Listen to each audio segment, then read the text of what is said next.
Welcome to Man Does Tech, where I solve the problems you didn't even know you had. In this video, I will explain how to make waffles without baking powder. Instead of chemical leavening, we'll use a classic technique that incorporates air for a wonderfully light result. This approach yields a slightly denser, yet incredibly tender waffle with a crisp exterior. It's a fantastic way to enjoy a delicious breakfast or brunch item using just a few common ingredients. Get ready to elevate your waffle game with this simple, effective method. For these delightful waffles, you'll need just a few basic items. 2 large eggs are crucial. We'll separate them to whip the whites into stiff peaks, which is our primary leavening agent.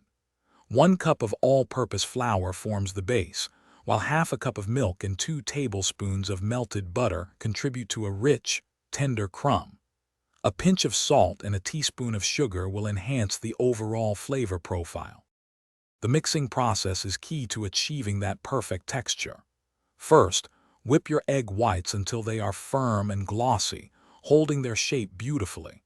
In a separate bowl, combine the yolks with the other wet and dry ingredients. Then, carefully fold the whipped egg whites into the batter in 2 or 3 additions. This gentle technique ensures the air remains trapped, giving your waffles their signature lightness. Once your batter is ready, it's time to cook. Preheat your waffle iron to a medium-high setting and brush it lightly with oil or melted butter. Pour about 1/2 cup of batter per waffle, depending on your iron size. Cook for approximately 3 to 5 minutes until they are beautifully golden and crisp. Serve these delicious, airy waffles warm with syrup, fresh fruit, or a dusting of powdered sugar. Enjoy! Thanks for watching. If you found this helpful, don't forget to like and subscribe.